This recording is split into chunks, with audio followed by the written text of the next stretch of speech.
Greetings folks, I am TheCrazyEven, and if you know me at all, which you probably don't, it's probably because I did that one video about bed making or something. Today I'm gonna teach you how to make your bed. But if you know me elsewhere, it's probably because of Controversy, a show where I review video game controversies. As with any year, 2016 has seen its fair share of video game controversy, and while I have covered a decent amount of them, I decided it would be fair to dish out some thoughts about some controversies I missed out on, or more accurately, didn't want to do a video on because there was either too much or too little going on, or it made my brain leak out of my ear holes. So with that out of the way, it's time to look at some of the biggest gaming controversies of 2016 that I missed.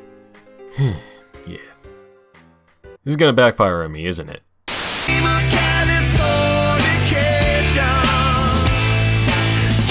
So unlike the major disappointment that was the original Watch Dogs, which was way overblown and overhyped for the record, the sequel's controversy was significantly less volatile and less competent. The reception towards Watch Dogs 2 seemed to be mainly positive, not that I've played it myself, but there was one aspect of the game that got quite a bit of attention. A player was fooling around in the game, blew up one of the lady NPCs, and found out that you could see that particular NPC's Bagoo in full form. Something even funnier than that though was how the person who actually shared this information in the first place on the PlayStation Network got his account banned. Actually, that's not funny at all. It's a good thing that ban was lifted. Come on, Sony, you're better than that. Maybe. Probably not. Now this in and of itself wasn't really controversial, to my knowledge, but Ubisoft weren't taking any chances and decided to patch this out. And this is where things get weird. Ubisoft didn't mention any other instance of nudity they'd be patching out when announcing this, they just talked about this one particular vagina.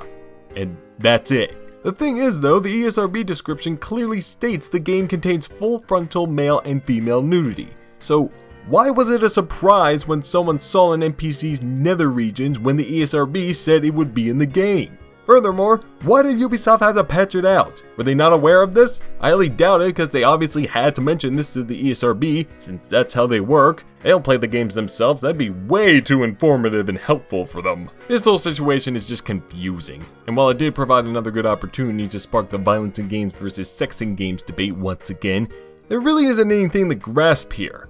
It's weird, and not the good kind of weird.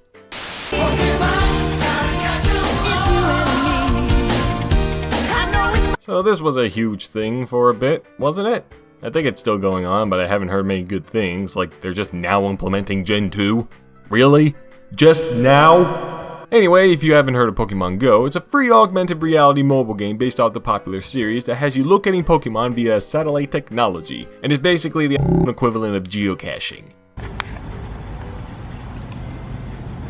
I found it! Now as a game, it wasn't too complex, or very good for that matter, but regardless, it caught on fast. Like, super fast. Almost everyone with a smartphone had it and played the game in some capacity within days of release. But the more exposure the game got, the more dumb and dangerous people it attracted, resulting in various incidents. And that's what I'll be focusing on in this video. There were a surprising amount of them though. So let's just list off the highlights. Japan had its first incident mere hours after the game was released, when someone playing the game fell down a flight of stairs. Bosnian players had to be warned to stay out of the minefields left over from the 1990s Bosnian War after it was reported some players were going in there.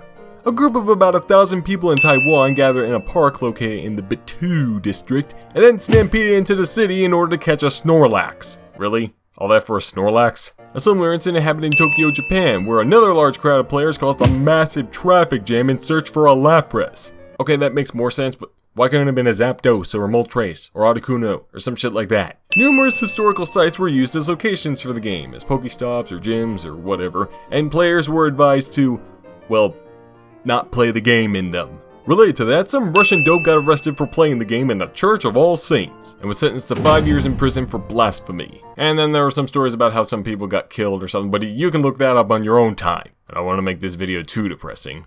I found it!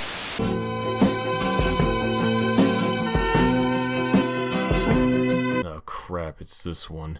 Baldurs Gate is a long-running Western RPG originally done by them KOTOR folks at BioWare, and now being handled by Beamdog, which consists of former BioWare devs, so it all comes full circle. The most recent entry in the series is an expansion of the Enhanced Edition, which was originally released in 2013, and that caused a bit of a kerfuffle between the fans and the creators. Simply stated, there are two bits of dialogue that people found objectionable. One where this character says something and it contains a Gamergate reference apparently, and another where this character says something which in turn reveals she's transgender. As such, the developers got a bunch of shit thrown at them for what was perceived as a political agenda, and the expansion got bombed in the user review section of the game's Metacritic page, which all culminated in the Gamergate joke being removed by the developers and the transgender character getting an expanded story. Now, I didn't want to cover this thing because A, not enough to dig into, and B, well, I just didn't want to cover it. But having looked at it in full view, I can sum up the situation in a single word. Annoying. It's annoying that these people reacted to these two dialogue moments in the way they did, regardless of whether they were serious or doing this for the lols. It's annoying that people still like to bomb Metacritic and Steam user review pages, especially if it isn't for the purpose of pointing out a broken, shitty, or scammy game. It's annoying the developers took out the Gamergate joke because even if social media has done the job for them, more people need to make fun of that unfocused, shit-stained, twat-infested mess of a movement. And what's most annoying is that this exact opposite thing happened with that Pillars of Eternity game last year, when a fan-written epitaph with a humorously written limerick was removed by the developers, and people gave them shit and demanded the joke be put back in. Whereas with Baldur's Gate, similar people got upset over the transgender dialogue and Gamergate joke and demanded it be cut out. Now you could argue about how there are various subsections and how I shouldn't group these people into the same boat, but am I the only one who finds these contradictory viewpoints fucking hilarious? I certainly hope not. Anyway, let's move on before someone finds out I'm purposely misleading all of you in order to set up a poorly structured joke. Wait. High in the sky, looking at you. More like, oh hi, why, am I right? Seriously though, stop the overhype, you fucking morons. And get your shit together, Hello Games! You got to know when to hold up. Know when to fold up. Oh boy, where do I even go with this one? Oh my god! Now you may already know about Team Martin and Pro Syndicate and their involvements in this shit, but there's much more to this controversy than just those two idiots. Essentially, with the game CSGO, or Counter-Strike Global Offensive, you collect crates which contain skins, and these skins can either be sold on Steam for Steam credit or for real money on third-party websites. Also, you can gamble the fuckers away to a bunch of dumbos without the feds knocking on your door. Like if every casino on earth just stopped giving a shit. But while this kind of thing is a gray area for the government, it sure as hell isn't a gray area for consumers, especially since minors can get in on the action too. This whole cycle began when this idiot, who goes by Mo, no, not that Mo, threatened to expose one of the CSGO gambling sites, CSGO Diamonds, where he regularly participated and streamed himself betting on them skins. He said that the site gave him results without him asking about it so he could win and dramatically flail about on screen to his dumb audience. However, the site basically roasted him alive and said that he had asked for the results, and he was using skins that the site had provided for him, something he conveniently left out to his dumb audience. Then more shit like this occurred and the lawsuits came pouring in. And eventually, a bunch of the gambling sites got shut down thanks to Valve finally getting off its ass and doing something about the damn situation, and Twitch banned any future gambling streaming. I mean, there are still sites around, but the problem's quelled somewhat. Disregarding my personal thoughts about skin gambling, which should be apparent, this is just another case of non-disclosure biting people in the ass. Trying to fool your audience into thinking what you want them to think is not as easy as it looks, because there's bound to be someone or some people that will see through your ruse, or find information to that effect. Before I end this section, I should mention, I have been lying to you the whole time. I do go to Kotaku and Action and Locale. I get all my info from them. Fuck modern journalism. Internet forums are the way to go, and I just discovered Kiwi forums too. Oh, they're just as great. I just simply admire how it consists of absolutely irredeemable assholes. When you asked for a date, I thought that you were straight. Actually, I did cover some of the Overwatch shit this past year, so just go watch that instead. Oh wait, yeah, the microtransactions can eat Tracer's ass. I mean, my ass. Well, not that Tracer's ass is bad or anything. It's a nice ass. I mean, it's round and it looks plump and full and I would totally plow that thing into oblivion.